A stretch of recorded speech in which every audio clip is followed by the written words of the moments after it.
So the main risk for investors regarding climate change are actually of two types. The first type of risk is the risk that climate change actually happens.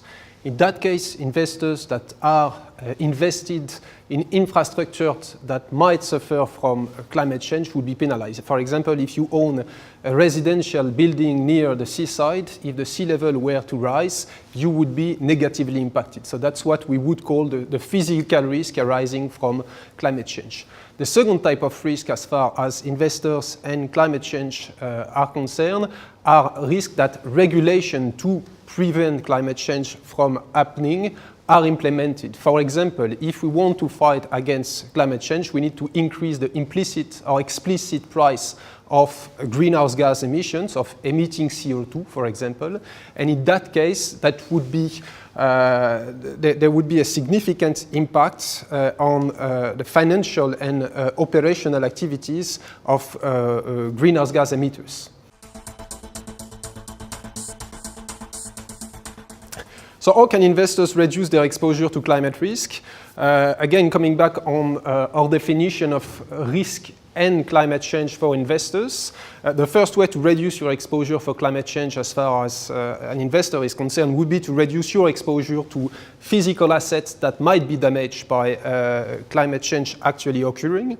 And the second way you would be able to reduce the risk related to climate change regulation would be to invest in companies that have a relatively low, what we call emission intensity, i.e. you want to invest in companies that do not need to emit significant quantity of greenhouse gas to generate revenue, because this company will end up being impacted by climate change related regulations.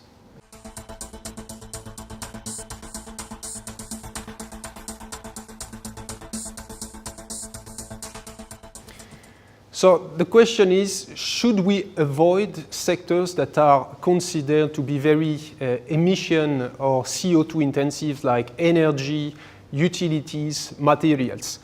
In our view, it is not necessary, and it is not also something that is easily implementable. Most investors have the fiduciary duty to be invested across the entire economy. They still have the fiduciary duty to invest in the energy sector, in the utility sector, in the material sector, also because there are good investment opportunities in these sectors.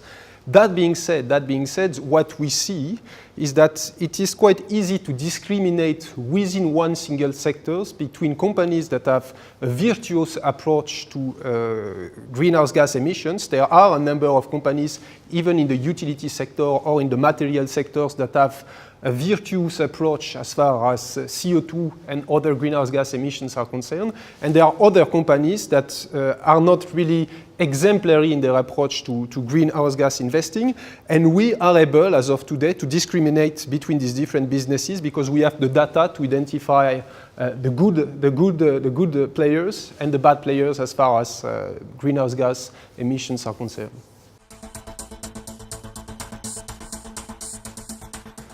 So what are the main advantages of the Low Carbon Leaders Index?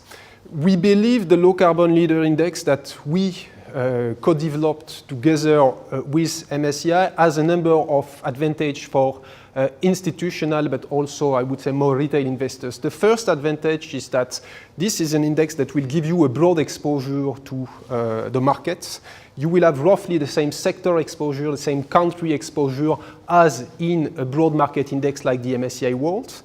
At the same time, what we call the emission intensity, or you could call it the carbon footprint of the portfolio, will be roughly half of the carbon footprint of the parent index, of the broad market, of the MSCI World.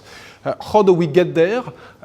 We get there by selecting within each sector the companies that have the best greenhouse gas emission profile. We are going to eliminate the worst emitters within each sector, and by doing that we are able to give our clients, to give the investors in the index a broad exposure to the market, a relatively low tracking error relative to the MSCI World, which is the parent index of this low carbon leader index, and a very low carbon footprint. So do we expect a low carbon strategy to outperform in the future? I think the way these strategies are designed, for example, the way the index, the low carbon leaders index is designed, they are designed in order to outperform if and when climate change related regulations are implemented. At the moment, we believe that the climate change related regulations are not stringent enough to warrant or to help us collectively to reach the 2 degrees objective that was agreed upon at the COP21.